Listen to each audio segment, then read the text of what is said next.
RODI watering station is currently located on the back patio up against the house. I'm going to move it to the opposite side of the yard, placing it along the back wall next to the garden. When the barrels are full, the watering station weighs about 1,300 pounds. Rather than just setting it on the ground, I'm going to build a small patio out of pavers that provide a stable platform. I measured the footprint of the watering station, approximately 5 feet by 7 feet. That's 35 square feet. I want the patio to measure a little larger than the footprint. I decided on a paver that's 16 by 16. That's 16 inches by 16 inches. I really don't want to cut these, as you can see. They're 2 inches thick. I'm laying out one side and the top row as a dry fit. I'll measure the length and width to get the square footage, which should come to a little over 40 square feet. This makes the patio large enough to accommodate the water station and allow for room around the station as well.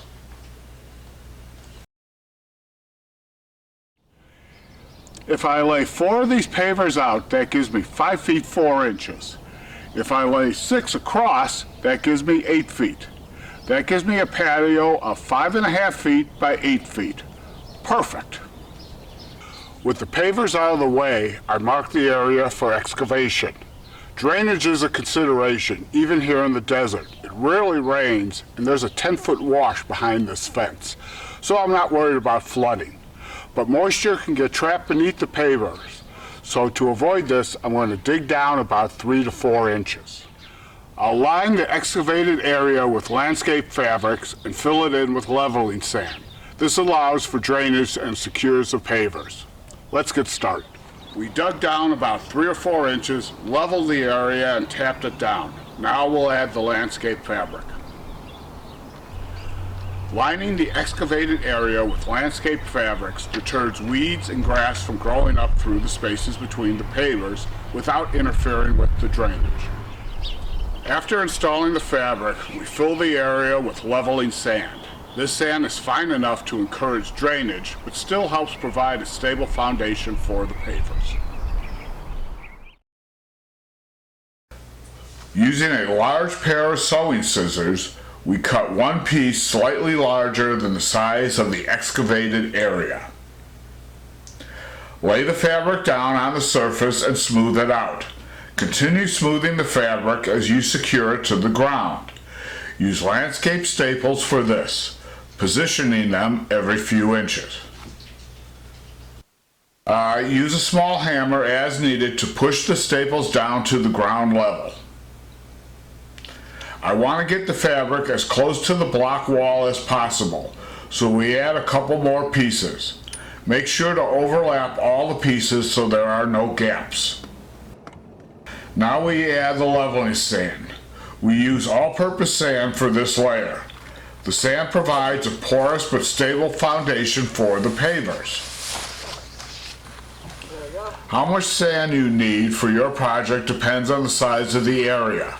There's a chart on the bag, and follow the manufacturer's directions. We need 8 bags, so I bought 10. We use a garden rake to distribute the sand across the space. One way to level sand is screening. I use a level to show my assistant how screening works. You drag a 2x4 across the surface, shifting it left to right at the same time. As the sand piles up on the one side, gaps form on the smooth side. You fill in the gaps and then repeat the screening process until the sand is level and there are no gaps.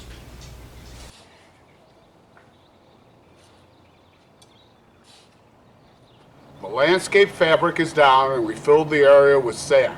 Next we position the pavers. I'm putting 6 across and 4 down. These pavers are 16 by 16, so 6 across equals 8 feet and 4 down equals 5 feet 4 inches. I started by making a corner, laying pavers up and across and finishing the first column of 4 pavers. I continuously check the level of the pavers as I install them. I lay the pavers down in rows and columns, building the columns from the bottom row on up. The pavers are close together as I can get them, and still allow polymer sand to get in between the pavers.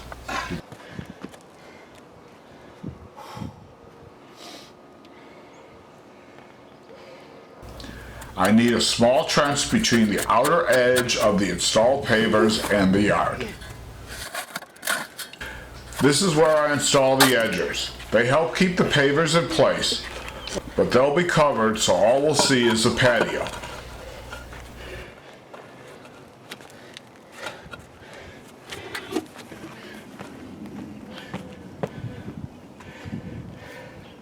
With the pavers down, I'll install edgers along 3 of the sides, and then add the polymer sand which locks the pavers in place. Position the edgers alongside the pavers with the tall side of the edger against the pavers. Holding the edger in place, drive a spike through every 3rd or 4th opening along the bottom flange, the part sitting on the ground. Use a hammer to drive the spike down to ground level.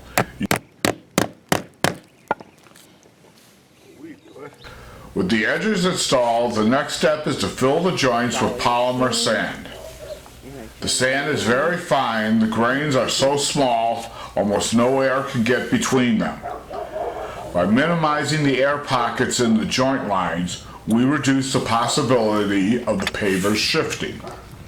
Pour generous amounts of sand over the patio. Use a push broom to move the sand across the surface, keeping the bristles in contact with the sand. Continue to gently sweep across the patio, moving the sand into the joints and pushing it down with the broom bristles. Get as much sand as possible into the seams.